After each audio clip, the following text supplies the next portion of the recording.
Hi, I'm Al Berg, Head of Security and Risk Management for Liquid Net Holdings, Inc., and a proud premium member of the New York Metro InfraGard Members Alliance.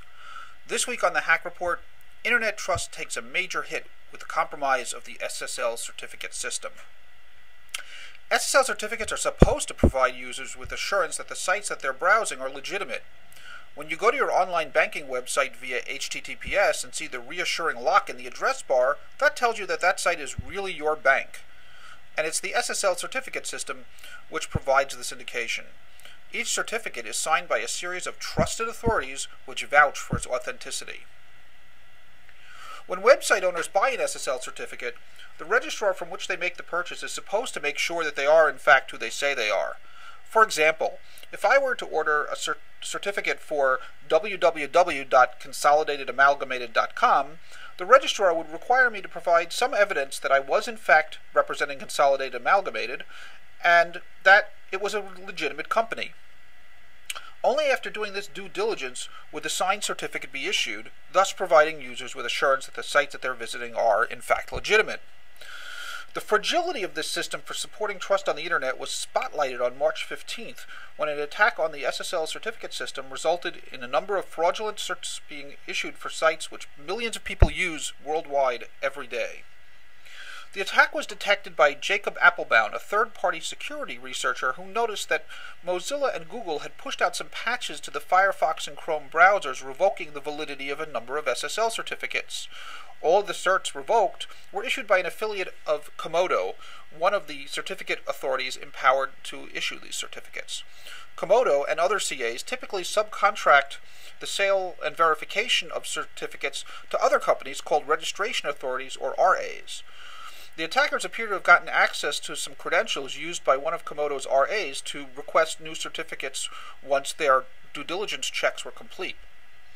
They used this information to request 9 different certificates for well-known communications-related domains such as yahoo.com, google.com, skype.com, and live.com. So why would an attacker do this? Primarily to be able to intercept credentials and communications between users and the websites for which they spoofed certificates. They would entice users to visit the fraudulent website instead of the legitimate one. Once the user has logged on to, let's say, their Yahoo Mail account via a site with one of these spoofed certificates, they would see the familiar lock icon telling them that they were really talking to Yahoo and that their communications were secure, when in fact the attackers were routing all of their traffic through systems under their control. The attackers would then be able to harvest credentials and read the victim's emails without tipping them off to the attack.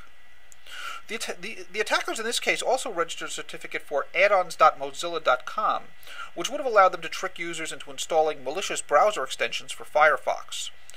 To top off the attack, they also registered a certificate for a new certificate authority called Global Trustee, which would have allowed them to issue legitimate-looking certificates on their own. The Komodo attack appears to have originated from an IP address located in Iran, which raises some interesting questions. Were the attackers simply run-of-the-mill cyber criminals who wanted to use the information gathered for profit, or was this a state-sponsored attack aimed at compromising the communications of opponents of the Iranian regime? Given the recent unrest in the Middle East and the key role played by social media, the Iranian government would probably be really interested in reading the mail or listening to the Skype calls of opposition figures.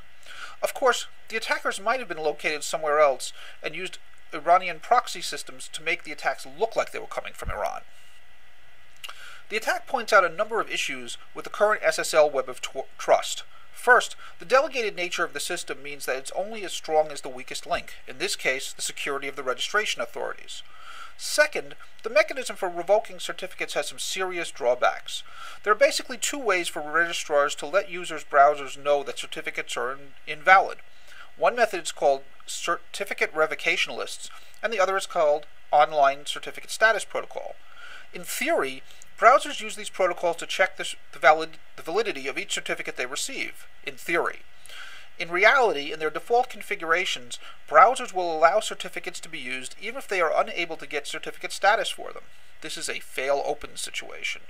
Should an attacker combine the creation of fraudulent certificates with a denial-of-service attack against a CA's CRL or OCSP infrastructure, millions of users' browsers would happily accept the fake certificates without a peep. In order to provide users with protection against this attack, browser vendors had to issue updates to their software, which included the bad certificate numbers in the local certificate revocation lists. This puts the onus on the user, and I've seen enough users who don't bother to update browser software to wonder just how many people are still vulnerable to this particular attack. Requiring CAs to maintain robust infrastructures for OCSP and CRL checking by browsers and configuring browsers to require positive CA validation of certificates would go a long way towards fixing this issue in the short term. But this solution has a price in terms of privacy.